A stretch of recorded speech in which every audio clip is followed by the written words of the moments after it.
Alrighty, guys, let's go over this NFL Thursday Night Football slate. Taking a look at my last lineup from Monday Night Football. Excuse me. Had a really good day. I put this in a bunch of cash contests, put this in GPPs as well. I think I profited like $200 on the night with this lineup. Could have been a lot better if, Justin Herbert could throw a damn touchdown or if Sutton could get more than 2 receptions. The core that I had for this slate was Greg Dolch, Sutton, Justin Herbert. Dolchich was absolutely massive at pretty low ownership, so yeah, pretty much if you played Dolchich, you pretty much cashed, and he was a core play for me. So that worked out pretty big. What else? What else? Yeah, could have been a huge night, but yeah, Dustin Hopkins is an absolute trooper. He got injured and then came in and hit 4 field goals after being injured. I'm sure they gave him some drugs, but I have respect for that man. I do. So yeah, I think I profited like, I don't know. Or wait, did I? Maybe I didn't. I feel like I might be confusing Sunday Night Football with Monday Night Football. Maybe I didn't put this in cash contests. I forget, but we cashed in this, so that's all that matters. Alright, let's go over the slate. So, I don't believe we know who's going to be at quarterback yet for the New Orleans Saints. So, we're going to have to keep an eye on that. But Alvin Kamara at the top, 10.6K. Let's take a look at his snaps from last week. He's basically playing like 60% of the snaps. And with how efficient he is, and with his work in the passing game, that's really all he needs. He basically. He played 50 of the possible 72 snaps, so he's playing like 70% of the snaps. I think Alvin Kamara looks like one of, if not the best point per dollar plays on the slate. Very, very high floor, super high ceiling if Taysom Hill doesn't vulture his touchdowns away. Played him here. Taysom Hill is just the most annoying player in the league, but yeah, super high floor, super high ceiling. If Taysom doesn't vulture touchdowns, he's going to have a big game. So I love Alvin Kamara at the top. If you have the money for him, I would definitely definitely suggest playing him. Now we're gonna have to monitor who is going to be starting at quarterback. Now I think Andy Dalton has a higher floor than Winston, but I think Winston blows him out of the water with ceiling. So I would prefer Winston to be the starter. Now I think both are fine. Whoever starts, my only worry is Taysom Hill. Taysom Hill threw for a touchdown pass 2 weeks ago. He's going to get usage inside the red zone, inside the 5. So and like Alvin Kamara is going to get usage as well. So them throwing for touchdown passes, like multiple touchdown passes, is extremely hard for them to do with how this Saints offense runs. So they definitely do have a lower floor than they usually would. But I still think Jameis definitely does have a ceiling. But I think they're in play. I'm not as high on either of these quarterbacks than I usually would be on a showdown slate. I much prefer Kyler Murray. So they're in play for me. Whoever starts, they're fine. Chris Olave, Michael Thomas, Jarvis Landry out. Chris Olave is just going to be the clear wide receiver run here. I'm expecting close to double-digit targets for him. I don't understand what DraftKings is doing with this price tag. He's extremely too cheap. I don't understand it. Very, very talented wide receiver. Playing a lot of snaps too. Was he injured last week? Or was that 2 weeks ago? Yeah, I don't think he played in this game. Did he? He didn't. So, but I'm expecting his role to go back to what it was before. He got injured, playing a ton of snaps.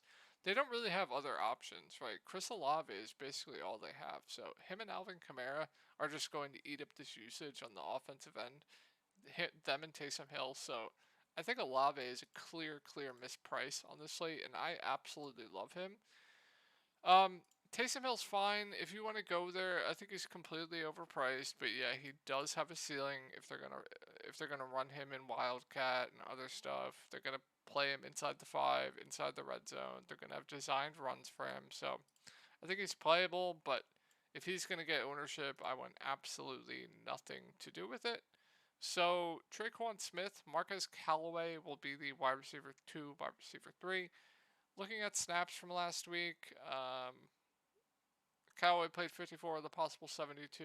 Traquan Smith played 51 of the possible 72. I do expect that to stay about the same, even with Chris Olave back. So I think both are fine options. I think both are just there for me. I think both are basically the same play for me. Point per dollar, I might prefer Callaway, but if you're going to ask me straight up, if you have the money for both, I would definitely prefer Traquan Smith. Traquan Smith's been good. I mean, so I definitely don't hate it, but they're both just there for me. Not going to go out of my way to play them. Obviously, as you guys know, the kickers are always very good value plays. Now, if the game, my only concern, if the game shoots out, more than often than not, they're not going to be optimal because the skill position players are going to have better games. But high floor, they can go for 15 fantasy points. So I think both the kickers look good. The defenses, as you guys know, I don't play defenses. Adam Troutman is out, so that's something to keep an eye on. And if we take a look, Juwan Johnson, Adam Troutman played 16 snaps, ran a route on 2 of those. Juwan Johnson played 56. So with Adam Troutman out, I think Juwan Johnson basically isn't going to leave the field. I think he's pretty much going to be out there on 100% of snaps. If that's the case, at 3K, that's too cheap. I think Juwan Johnson is a very solid value on the slate. Not going to chase Shaheed. That was not chasing that.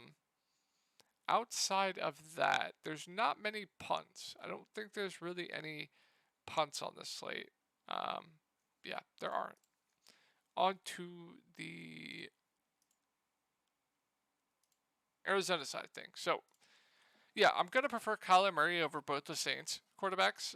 He ran for 10 attempts for 100 yards last week. That was definitely good to see. Now, I'm not expecting that again, but I'm expecting him to go at least 5+ attempts, probably 25, 30 yards at least. So he has that floor ceiling combo. Yeah, if you have the money for Murray, love him.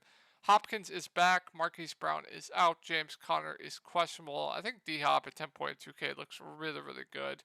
But no Marquise Brown, he's basically going to be the clear wide receiver 1 here. He's going to eat up pretty much all of the target share. We know DeAndre Hopkins is a very, very talented tight end. I'm expecting him to play pretty much all the snaps.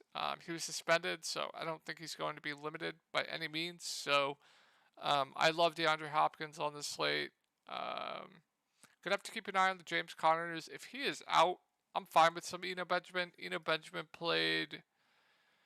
How much did he play? 62 of the possible 71 snaps. So over 90% of the snaps is involved in the passing game. I don't think he'll be game script dependent, so I think he'll be out there a ton. If you watch this game, let me know. But yeah, I think Eno Benjamin is a very, very safe play. Wish he was a little cheaper, but I think he's solid if James Conner's out. The plus side with Zach Ertz, he's going to get double-digit targets, right? And then when he gets in the end zone, he definitely does have a ceiling, but more often than not, he's going to sit in this double-digit target range. Super high floor. Ceiling isn't there, but if he does get into the end zone, he could have a ceiling game where he goes for like 20+ points. Just super, super safe here. Safe play here with Zach Ertz.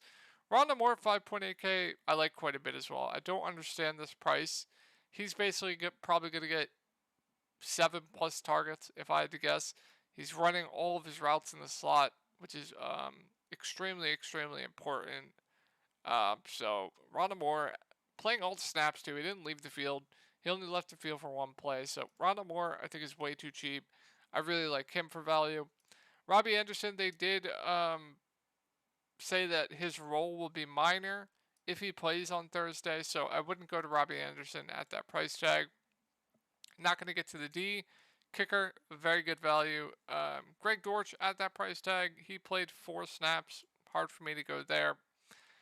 If Robbie Anderson plays, I probably wouldn't get to AJ Green, but if Robbie Anderson doesn't play, then you can definitely consider AJ Green. He played 49 of the possible 71 snaps. I think if Robbie Anderson plays, you could still consider AJ Green at that price tag, but my God, is AJ Green just complete dust at this point of his career? I think he's fine at that price tag. And then, yeah, there's not much else to me. Like, they're wide receivers, they're tight ends, they're just not leaving the field. So there's just no room for any of these punts to be viable, in my opinion. So, yeah, not a lot of value on this slate. I hope you guys have enjoyed your days off. If Discord is something you are interested in, I will have a link to that below where I'll have in-depth videos going over each slate, player pools for cash, GPPs, etc. If you're watching this from the YouTube side of things, please come over to DFS Sports where I make posts for NBA, NFL. You can ask me questions. I will always respond to you as you see here. Both of those links will be down in the description. Hope you had a good night, and I will talk to you guys later.